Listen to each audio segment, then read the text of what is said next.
सरला, बहू तुम्हारा पेट क्यों फूल रहा है? अरुणा, पेट कहाँ? नहीं तो। पूर्वी, क्या भाभी, हमें साफ साफ दिखाई दे रहा है। अरुणा, ओह, शायद ज्यादा खाने की वजह से हुआ है। ठीक हो जाएगा, आप लोग चिंता मत कीजिए। लेकिन और 1 महीने बाद पेट थोड़ा और फूल गया। सरला को शक हुआ, जिसका पति सुहागरात से पहले ही मर गया हो, उसका पेट कैसे फूल सकता है? शादी के बाद से ही अरुणा का बर्ताव कुछ ठीक नहीं था। शादी के 1 हफ्ते बाद एक दिन अरुणा अपने कमरे में बैठकर एक पुतले को गोद में लेकर गाना गा रही थी। अरुणा, चंदा है तू, मेरा सूरज है तू, हाँ मेरी आंखों का तारा है। और कमरे के बाहर से अरुणा की सास सरला और नंद पूर्वी ये सब देख रही थी। सरला, अरे ये औरत पागल वागल हो गई है क्या? पूर्वी, पता नहीं माँ, भैया को खोने के शौक में शायद दिमाग खराब हो गया है। सरला और पूर्वी अंदर चली गई और अरुणा से कहा, सरला, बहू, ये क्या कर रही हो? एक पुतले को सुला रही हो? अरुणा, हाँ माँ, मैं तो हमेशा से एक बच्चा चाहती थी, लेकिन देखते ही देखते क्या से क्या हो गया। अरुणा की आंखें भर आईं। 1 हफ्ता पहले ही उसकी शादी हुई थी। मंडप में शादी खत्म होने के बाद ही उसके पति रोहित के पास एक चिट्ठी आई। रोहित, अरे ये किसकी चिट्ठी है? पढ़कर देखता हूँ। रोहित आर्मी ऑफिसर था और वह चिट्ठी आर्मी की तरफ से आई थी। रोहित, बॉर्डर पर जंग छिड़ गई है, मुझे अभी जाना होगा। ये सुनकर अरुणा अपने आप को संभाल नहीं पाई। अरुणा, तो फिर हमारी सुहागरात का क्या होगा? रोहित, रोहित, जंग से लौटने के बाद हम सुहागरात मनाएंगे। अरुणा, तुमने मुझे प्रॉमिस किया था रोहित कि तुम मुझे एक बच्चा दोगे। मुझे बच्चे बहुत पसंद हैं। रोहित, हमारा बच्चा होगा। अरुणा, बस थोड़ा इंतजार कर लो। जंग से लौटने के बाद मैं दिन रात तुम्हारे साथ बिताऊंगा। रोहित जंग लड़ने चला गया। अरुणा ससुराल चली गई और रोहित के फोन का इंतजार करने लगी। 2 दिन बीत गए, लेकिन रोहित का कॉल नहीं आया। अरुणा बेचैन हो गई। अरुणा, 2 दिन हो गए, वो कहाँ होंगे? किस हालत में होंगे? सरला, बहू, ज्यादा चिंता मत करो, तबीयत बिगड़ जाएगी। पूर्वी, हाँ भाभी, आर्मी ऑफिसर से शादी करोगी तो जिंदगी भर इंतजार ही करना पड़ेगा। भैया तो हमेशा ऐसे ही अचानक से चले जाते हैं, हमें इन सब चीजों की आदत है। लेकिन अरुणा का मन नहीं मान रहा था। अरुणा, पता नहीं क्यों, मुझे कुछ गड़बड़ लग रही है। नहीं तो वो एक कॉल तो जरूर करते। अगले दिन अरुणा दरवाजे के बाहर बैठकर रोहित की राह देख रही थी। इतने में पियोन चिट्ठी लेकर आया। पियोन, ये आर्मी ऑफिसर रोहित का घर है।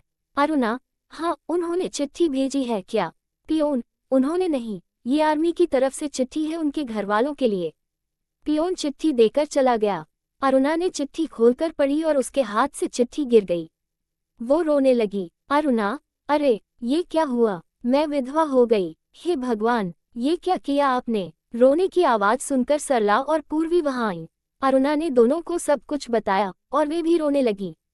चिट्ठी में लिखा था, ऑफिसर रोहित अब इस दुनिया में नहीं है। जंग के मैदान में उनका देहांत हो गया, लेकिन उनकी बॉडी अभी तक नहीं मिली। अरुणा, अब क्या होगा? माँ जी, अब क्या होगा? मेरा पति कभी मेरे पास नहीं लौटेगा। सरला, मेरा बेटा, मेरा बेटा। 2 दिन तक रोना धोना चलने लगा और उसके बाद से अरुणा अजीब हरकत करने लगी। अरुणा, बच्चा, मुझे बच्चा चाहिए। रोहित ने मुझे बच्चा देने का वादा किया था। मुझे बच्चा चाहिए। पूर्वी, अभी बच्चा कहाँ से आएगा? भाभी, अब तो भैया ही नहीं रहे। अरुणा, वो सब मुझे नहीं पता, मुझे बच्चा चाहिए किसी भी हालत में।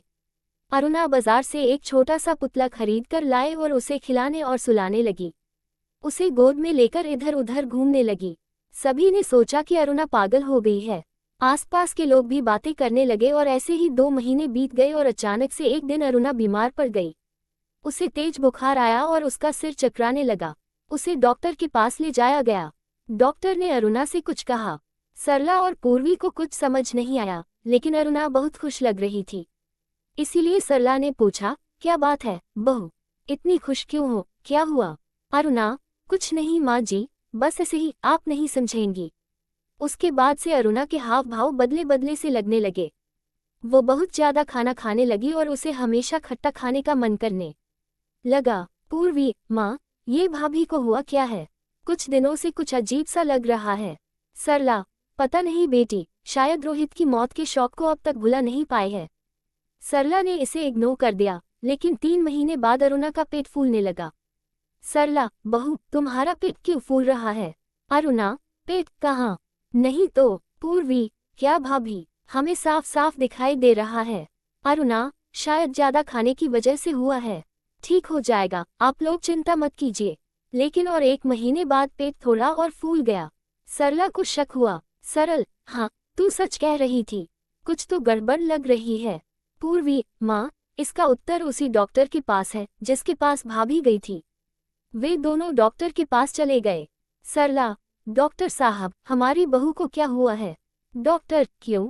आपकी बहू ने आपको नहीं बताया? वो प्रेग्नेंट है। ये सुनकर सरला और पूर्वी के सिर पर जैसे आसमान गिर पड़ा। सरला, क्या प्रेग्नेंट? लेकिन ये कैसे हो सकता है? पूर्वी, वही तो, भाभी तो कुंवारी है। दोनों घर लौटे और अरुणा को उल्टा सीधा सुनाने लगे।